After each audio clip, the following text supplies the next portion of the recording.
My name is Don Sherman. I'm the technical editor at Automobile Magazine. We're at Wurtsmith, Oscoda Airport. We came here with the Corvette ZR1 to conduct the first test of any civilian-owned vehicle anywhere in the world. This is one of the very first production cars. We selected this facility because it's a well-maintained, very smooth, high-traction runway that's 11,000 feet long by 200 feet wide, so we could run very safely to near the top speed of the car. My neighbor, Barry Grosvenor, owns this car, and it's not a press car. It's not something borrowed from GM. It's his private car. He was very generous, letting us run it quite hard and use the magazine procedures, which are abusive on cars as far as the clutch and the tires and the brakes.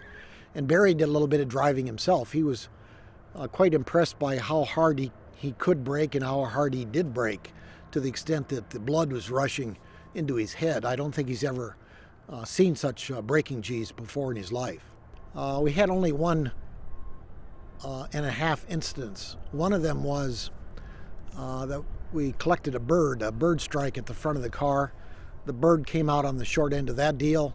Luckily, it wasn't ingested through the grill and the radiators, so the car had sort of glanced off the front of the car. But we had a short ceremony and service in that bird's honor that he gave his life for our test.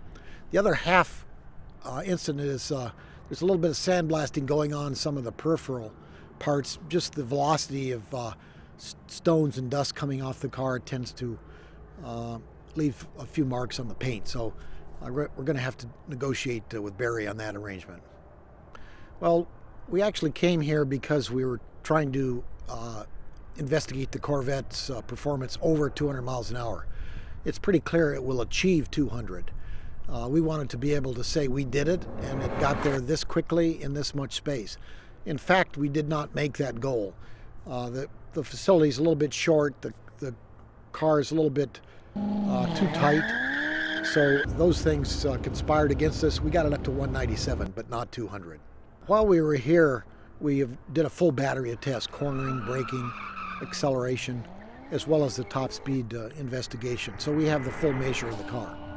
And ZR1 today is one of the most desirable cars in the world because they're just rolling off the assembly line, and the first ones are going to customer hands.